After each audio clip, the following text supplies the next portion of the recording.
Bien, por lo tanto, seguimos con el plan de tratamiento presentado por nuestro colega. Tiene bastante discrepancia dentaria superior, rotaciones, inclinaciones, rotaciones de los molares. Y en la arcada inferior la presencia de los molares temporales, que son por otro lado bastante anchos, es decir, el tamaño mesodistal de esos molares temporales era significativo, ¿vale?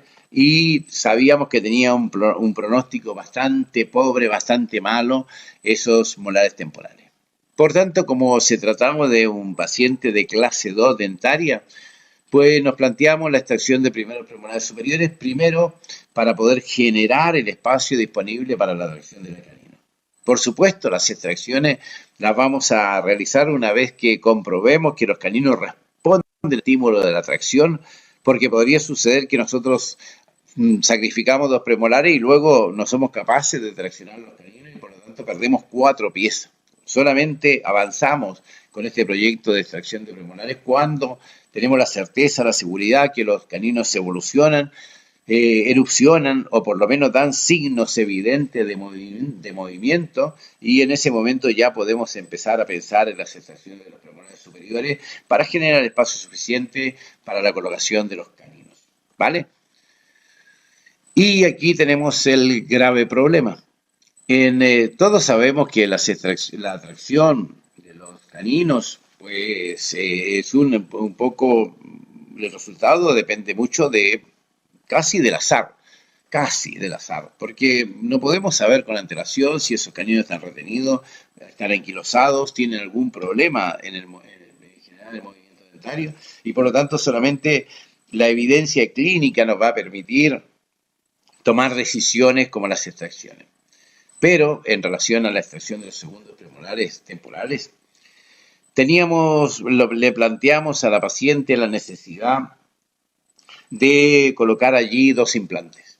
Colocar 2 implantes de premolares para poder darle soporte al segmento posterior, para poder ocupar el espacio de los molares temporales, darle punto de contacto a las piezas una vez que terminemos el tratamiento de ortodoncia y por lo tanto era imprescindible que nosotros reemplazásemos esos molares temporales, principalmente el del lado derecho que tenía una lesión profunda y que el pronóstico era muy malo.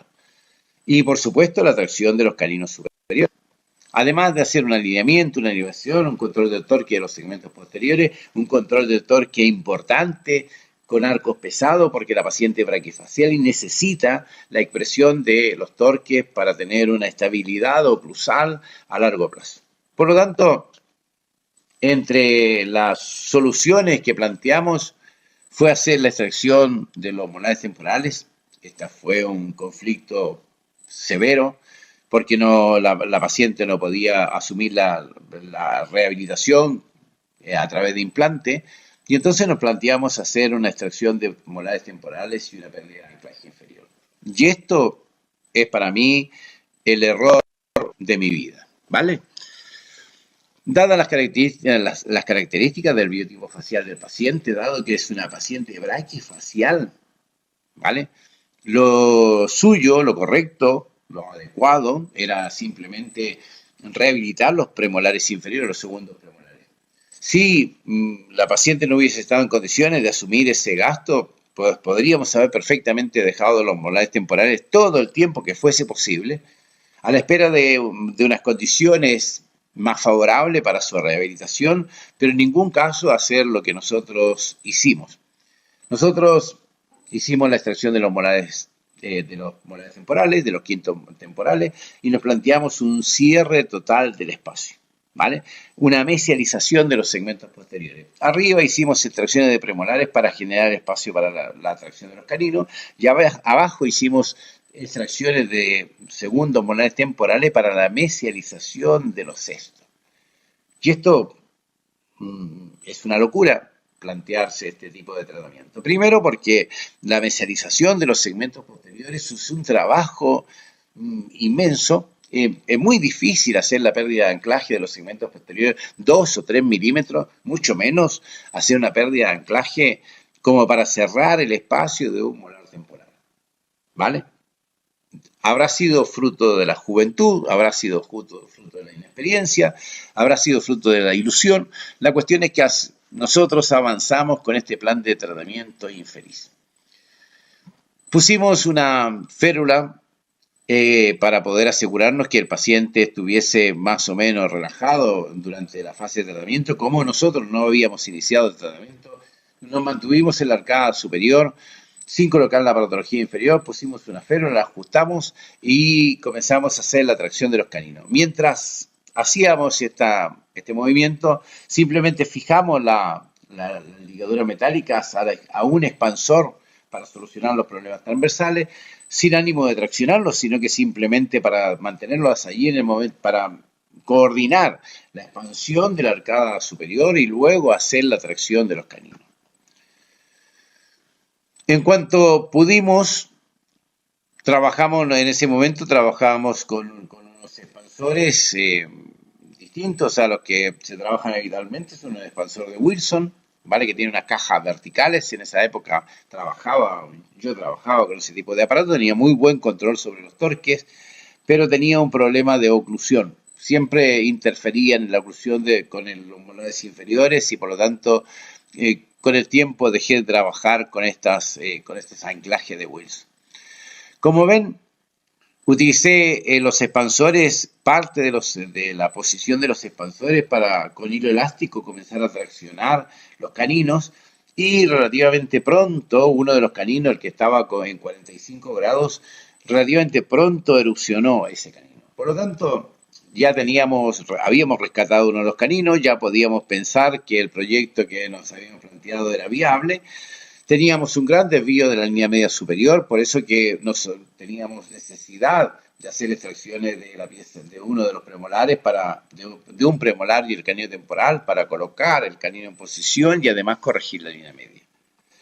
Avanzamos con la tracción de los caninos, avanzamos con la secuencia de arcos inferiores, progresamos hasta las secciones rectangulares y finalmente hicimos la colocación de un arco de cierre en la arcada inferior. Hicimos, por supuesto, las extracciones de los molares temporales y comenzamos a intentar meserizar los segmentos posteriores. Al mismo tiempo que continuábamos con la tracción de uno de los caninos superiores. El otro canino, que resultó relativamente simple, ya lo teníamos próximo del arco, ya podíamos empezar a pensar en cementarle un bracket e incorporarlo a la secuencia de la radiología. Habíamos hecho en este caso entonces 4 tracciones, 2 premolares superiores, primeros premolares, y 2 superpremolares inferiores, que eran los molares temporales. También tengo que hacerles un comentario sobre esta cuestión. Resulta que cuando nosotros hacemos extracción de un molar temporal que tiene agenesia del premolar, el hecho de hacer la extracción provoca rápidamente un colapso del reborde alveolar. Se produce una reducción vestíbulo-palatina o vestíbulo-lingual del reborde alveolar porque no existe el germen del premolar que mantenga la calidad, la cantidad del hueso alveolar. Se reduce significativamente el sentido vestíbulo-lingual y se reduce también en altura, por lo tanto, hacer luego la migración de los molares sobre ese reborde estrecho es extremadamente difícil. No solamente es extremadamente difícil, podemos fácilmente provocar algún tipo de recesión, algún tipo de pérdida del reborde alveolar, algún tipo de pérdida a nivel de la cresta alveolar, porque el intentar pasar una pieza muy ancha sobre un reborde alveolar muy estrecho va a provocar pérdida de estructura, va a provocar recesiones gingivales, reabsorciones a nivel de la cresta alveolar. Muy bien, nosotros continuamos con la secuencia de arco superior, continuamos con la tracción de los caninos y abajo con el cierre del espacio con un arco de doble llave 19 por 25. Por supuesto, manipulamos el arco de doble llave para darle un torque radículo-lingual a los molares inferiores, para colocarlo dentro del reborde alveolar, para alejarlo de las corticales vestibulares. De esa manera desestabilizábamos el molar inferior y podíamos tener más posibilidades de cerrar espacio. El tiempo pasaba, el canino del lado izquierdo no aparecía. Era evidente que estábamos traccionando porque íbamos consumiendo mes a mes, íbamos consumiendo parte de la ligadura metálica. lo cual era la evidencia que estábamos traccionando el canino, pero estaba muy alto y por lo tanto el movimiento era bastante complicado. Por otro lado, la tracción que estábamos realizando del canino retenido era prácticamente hacer retroceder al canino hacia el ápice, como si le hubiésemos puesto una marcha atrás y no un descenso hacia la bóveda palatina. Nosotros, a día de hoy, por ejemplo, habríamos colocado aquí un cantilever, directamente un cantilever de acero para poder traccionar desde el cielo del paladar directamente en sentido vertical descendiendo hacia las coronas de los premolares, para que la tracción tuviese un componente vertical directo que nos permitiese erupcionar más rápido la pieza. En cambio, el vector de fuerza que estábamos utilizando aquí era prácticamente, como les digo, una marcha atrás. Es como si hubiésemos intentado retruir o intruir, por así decirlo, al canino llevando en la dirección del ápice. Eso fue una de las cosas que nos generó mayor trastorno, mayor compromiso, mayor pérdida de tiempo. Por tanto, lo primero que les tengo que decir ahora es que yo a día de hoy pondría un cantilever, una barra palatina con un cantilever, con una omega justo debajo de la posición del canino y traccionaría en sentido vertical para obligarlo a que erupcionara por el paladar y luego movilizarlo hacia el reborde alveolar. Más o menos lo mismo que habíamos hecho del otro lado, que rápidamente lo erupcionó y luego lo posicionamos en el reborde alveolar. Por lo tanto, aquí hay un problema de vectores de fuerza, además de utilizar unos elementos muy poco adecuados como son el hilo elástico. A día de hoy nosotros trabajamos todas las tracciones de canino con técnica de doble arcos, con técnica de arco superelástico y arco rígido para poder mantener el formato de la arcada y la tracción del canino con elasticidad.